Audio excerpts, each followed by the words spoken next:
सभापति महोदय, आज मुझे इस बात की बड़ी प्रसन्नता है कि योजना के अंतर्गत देश में विकास कार्य हो रहा है, लेकिन मुझे दुख के साथ कहना पड़ रहा है कि यद्यपि कृषि के क्षेत्र में उत्पादन बढ़ रहा है, उद्योग के क्षेत्र में उत्पादन बढ़ रहा है, हर आदमी की औसत आय बढ़ रही है, फिर भी हमारे यहाँ की गरीबी बिल्कुल हटी नहीं। मैं समझता हूँ कि इस सदन के लिए और सरकार के लिए यह विचार करने का विषय है। यह सही है कि हम समाजवाद के रास्ते पर चल रहे हैं, लेकिन समाजवाद के रास्ते पर चलने पर भी हम यह नहीं कह सकते कि हमारे देश से गरीबी दूर होगी। अब इस बात को देखना आवश्यक हो गया है कि देश में जो धन पैदा होता है वह कहाँ जाता है। इतनी प्रगति होने पर भी हम देखते हैं कि गरीबी दूर नहीं हो पा रही है। गरीबों को खाने को अन्न नहीं मिलता है तथा पहनने के लिए कपड़ा नहीं मिलता है।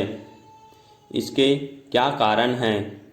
यह समस्या केवल समाजवाद का प्रस्ताव पास करने से ही हल नहीं होगी और न बड़े बड़े कारखाने खोलने से ही हल होगी।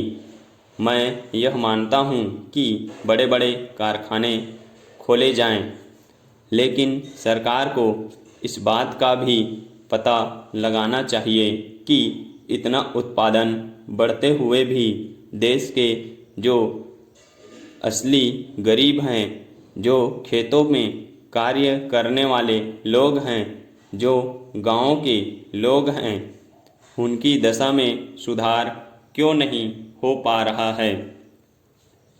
इसकी जांच अवश्य होनी चाहिए। यह बात सही है कि हाल में इस बात की जांच करने के लिए एक कमेटी बनाई गई है। इसे यह काम दिया गया है कि वह पता लगाए कि देश में जो धन पैदा हो रहा है वह देश के किस वर्ग की जेब में चला जा रहा है। मैं इसका स्वागत करता हूँ, लेकिन मैं समझता हूँ कि हमें केवल इस समिति पर जो कई वर्षों में अपनी रिपोर्ट पेश करेगी विश्वास करके नहीं बैठे रहना चाहिए। हम 11 वर्षों से अपने देश की कमाई का रुपया विकास के लिए खर्च कर रहे हैं। दूसरे देशों से भी कर्ज लेकर हम विकास के कार्य कर रहे हैं, फिर भी गरीबी दूर नहीं हो रही है। अतः सरकार को सोचना चाहिए कि हमारी अर्थव्यवस्था में कोई दोष तो नहीं है। पैरा अध्यक्ष महोदय, आजकल बेकारी की समस्या बड़ी गंभीर है। आज हम यह देखते हैं कि किसी घर में तो कई आदमी रोजगार में है, लेकिन दूसरे घर में एक भी आदमी के पास कोई काम नहीं है। एक घर में तो पुरुष भी नौकरी करता है, स्त्री भी नौकरी करती है, लड़के भी करते हैं और सबको नौकरी मिल गई है, परंतु दूसरे घर में कोई भी आदमी नौकरी नहीं करता है। इस बारे में आपको अवश्य सोचना चाहिए। हर आदमी के लिए कोई ना कोई काम अवश्य हो, इसका ध्यान अवश्य होना चाहिए। आज आदमी काम करना चाहता है, लेकिन उसके पास काम करने का कोई साधन नहीं है। सरकार कोई गारंटी नहीं दे सकती। क्या सरकार यह कह सकती है कि कोई आदमी भूखा नहीं मर सकता? कोई मजदूरी करके अपना पेट भरना चाहता है तो क्या सब जगह काम मिल सकता है? ऐसी गारंटी हमें हमारी सरकार अभी तक नहीं दे पाई। यह बहुत ही दुर्भाग्यपूर्ण बात है। एक तरफ तो हम कहते हैं कि हमारा देश एक है, लेकिन कोई भूखा मर रहा है तो कोई बिना काम किए आराम का जीवन बिता रहा है। पर इसको गहराई से सोचना है कि इस समस्या को कैसे सुलझाया जाए।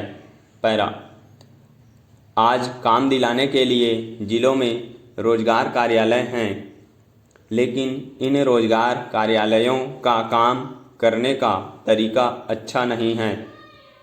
वहाँ तो कोई आदमी अपना कुछ हिसाब किताब लगा लेता है तो उसको नौकरी मिल जाती है, लेकिन ऐसे लोग जिनको वास्तव में नौकरी की ज़रूरत है और परेशान होकर अपना नाम लिखाते हैं, उनका नाम लिखा ही रह जाता है।